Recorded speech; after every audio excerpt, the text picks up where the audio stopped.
চোখে চেয়ে আছে সুচিত্রা সেন। সব অপেক্ষার পালা শেষে আসছে বৈশাখে মুক্তি পেতে যাচ্ছে কুমার বিশ্বজিতের নতুন অ্যালবাম প্রিয় অনুভব।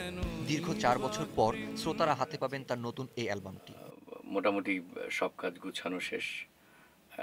আজকে আমরা মিক্স করছি, ফাইনাল মিক্স আবার হয়তো সপ্তাহখানেকের মধ্যে শেষ করে ফেলবো।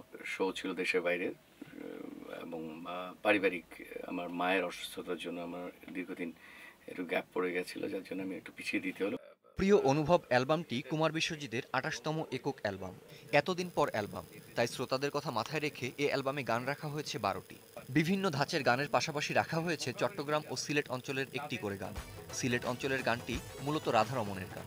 মায়ে পিন্দর লালো নীল, বইনের পিন্দর শাড়ি, বইনের পিন্দর শাড়ি। ১৯৯৪ সালে প্রয়াত অভিনেত্রী সুচিত্রা সেনকে নিয়ে একটি গান করেছিলেন শিল্পী কুমার বিশ্বজিৎ। সুচিত্রা সেনের প্রতি শ্রদ্ধা নিবেদন করে এই গানটিও রাখা হয়েছে অ্যালবামটিতে। ব্যাচেলার লাইফে কি হয়, মানে ইউজুয়ালি আমরা যে কোনো একজনকে নায়িকা ভেবে তার সাথে নিজেকে কল্পনা করতে ভালোবাসি। সেরকম একটি মানে অগোছালো সব কিছু, তার মধ্যে আমার দেয়ালে সুচিত্রা সেনের একটা ছবি, তার পাশে আমার ছবি। মনে মনে ভাবছি যে এটা একটা নির্বাক প্রেম। নতুন এই অ্যালবামের গানগুলো লিখেছেন লিটন অধিকারী রিন্টু, কবির বকুল, ওমেদ উল্লাহ খান, মাহমুদ মঞ্জুর, রবিউল ইসলাম জীবন, ডাক্তার সালাউদ্দিন সজল, শহীদুল্লাহ ফরায়েজি ও সোমেশ্বর অলি।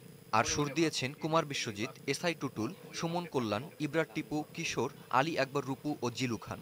অ্যালবামটি কম্পোজের দায়িত্ব পালন করেছেন কিশোর, ইবরার টিপু ও সুমন কল্যাণ। মাস্টার মিক্সড করছেন পলাশ, আর শব্দ গ্রহণের কাজটি করছেন বাপ্পি।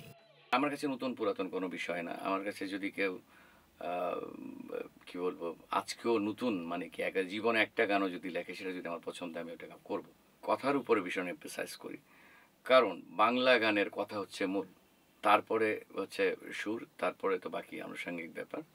সিডি আকারে অ্যালবামটি প্রকাশের আগে বিভিন্ন এফএম রেডিও ও মুঠোফোনে প্রকাশ করা হবে কিছু কিছু গান। খুব শীঘ্রই নির্মাণ করা হবে কয়েকটি গানের ভিডিও। গানগুলো রেকর্ডিংয়ের জন্য ব্যবহার করা হয়েছে বেশ কয়েক ধরনের যন্ত্র। অ্যাকুস্টিক ফ্লেভারের জন্য করা হয়েছে লাইভ রেকর্ডিং। আমি এবার চেষ্টা করেছি সারেঙ্গি, সরোদ,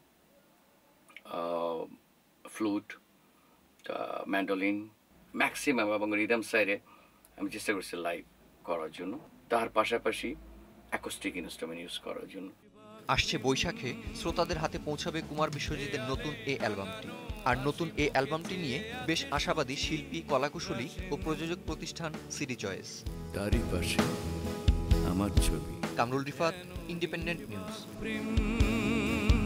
জানি হিসেবে সবই বেমানা।